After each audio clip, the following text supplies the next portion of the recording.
E aí, pessoal, bem-vindos de volta ao canal. Eu sei que vocês estavam esperando um novo vídeo no fim de semana, mas dessa vez não rolou. Eu fiquei doente e acabei precisando de uns dias para me recuperar. Nada grave, mas foi o suficiente para me deixar fora de combate. Mas agora estamos de volta. E, para compensar essa ausência, eu preparei um vídeo especial que vocês vão curtir. No vídeo de hoje, vamos mergulhar em um mistério que vai deixar muita gente arrepiada. Então já deixa o like, se inscreve no canal e ativa as notificações. Bora começar? Imagine um assassino frio e calculista inspirado por outro assassino em série. Imagine o A enganar as autoridades em vários países. Este era Daniel Camargo Barbosa, o monstro de Los Manglares, um dos criminosos mais brutais da América Latina. Os seus crimes chocaram o mundo. Ele atacava os inocentes, deixando um rastro de devastação por onde passava. A sua história conta a vida de um homem de coração frio. É um lembrete arrepiante da escuridão que pode espreitar sob a superfície. O reino de terror de Camargo durou anos e atravessou países. Ele era um mestre da manipulação. Conseguia convencer as suas vítimas a confiar nele apenas para extrair das formas mais horríveis imagináveis. A sua história é uma descida ao abismo da depravação humana. É uma história que ficará consigo muito depois de a terminar de ler. A vida de Daniel Camargo Barbosa foi marcada pela escuridão desde o início. Nascido na Colômbia em 1930. A sua infância foi um terreno fértil para o monstro em que se tornaria.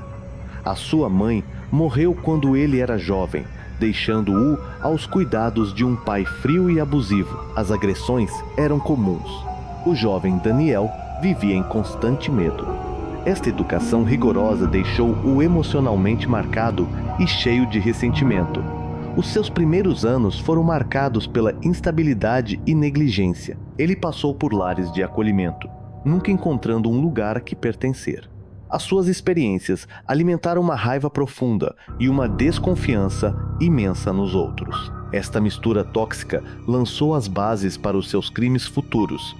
Era uma receita para o desastre, uma bomba relógio à espera de explodir. A descida de Camargo para a criminalidade começou numa idade precoce. Pequenos furtos agravaram-se para ofensas mais graves. Ele parecia incapaz de escapar ao ciclo do crime e castigo.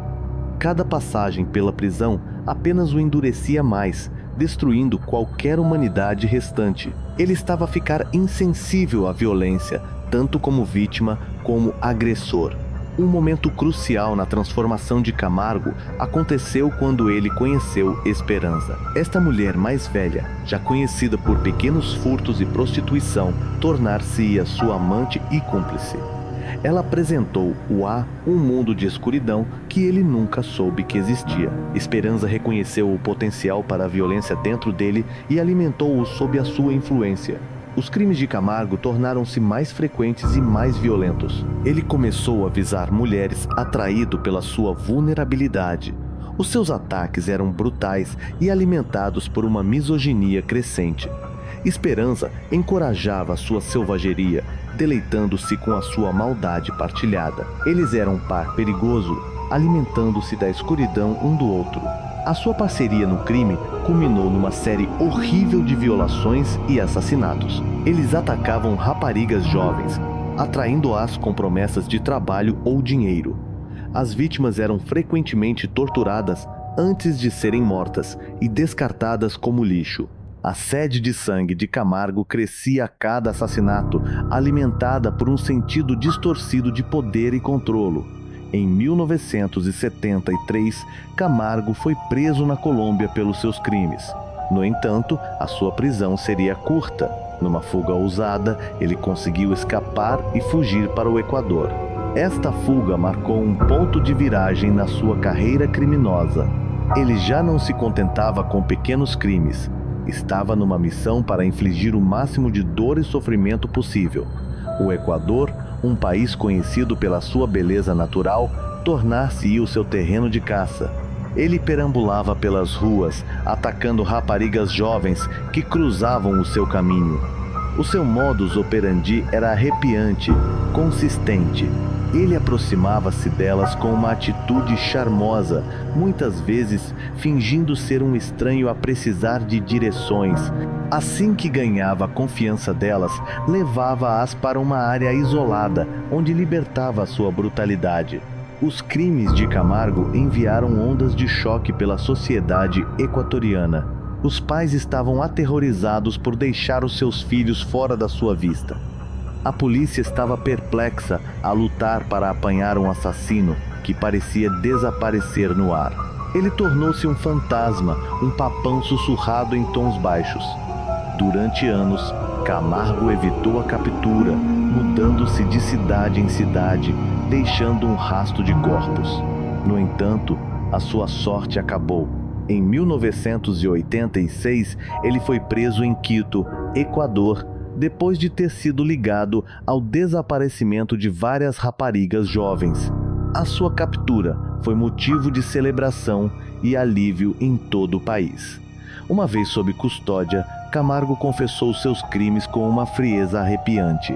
Ele descreveu seus métodos com detalhes horríveis, não mostrando remorso pela dor que tinha infligido. Ele afirmou ter matado mais de 70 raparigas jovens, embora o número exato permaneça desconhecido. As suas confissões causaram arrepios na espinha até dos investigadores mais experientes. O julgamento de Camargo foi uma sensação mediática. Pessoas em toda a América Latina ficaram cativadas pela história do monstro dos mangás. Ele foi condenado a 16 anos de prisão, a pena máxima permitida no Equador na época. No entanto, a justiça seria feita de uma forma diferente.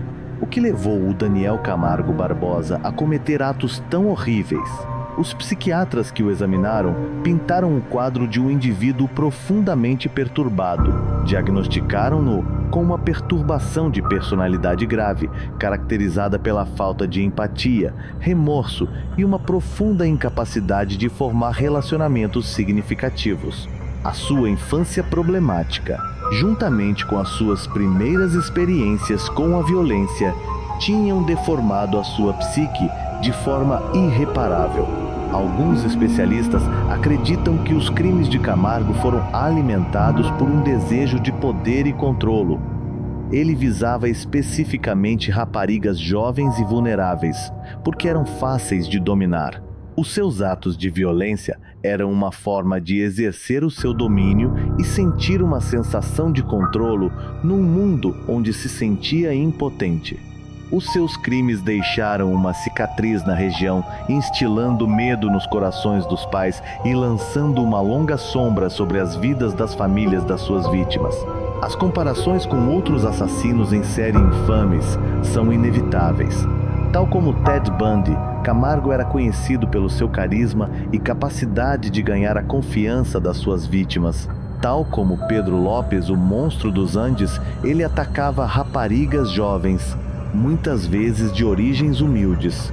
O legado de Camargo serve como um lembrete sombrio que existe dentro da humanidade. A sua história é um conto de advertência sobre as consequências devastadoras da violência, abuso e negligência. Daniel Camargo Barbosa morreu na prisão em 1994, levando seus segredos para a sepultura. Era ele um monstro movido por uma sede de sangue insaciável? Ou era ele um produto do seu ambiente? Acha que Daniel Camargo Barbosa foi um dos piores assassinos em série da história? Partilhe os seus pensamentos nos comentários abaixo e não se esqueça de gostar e subscrever-se no canal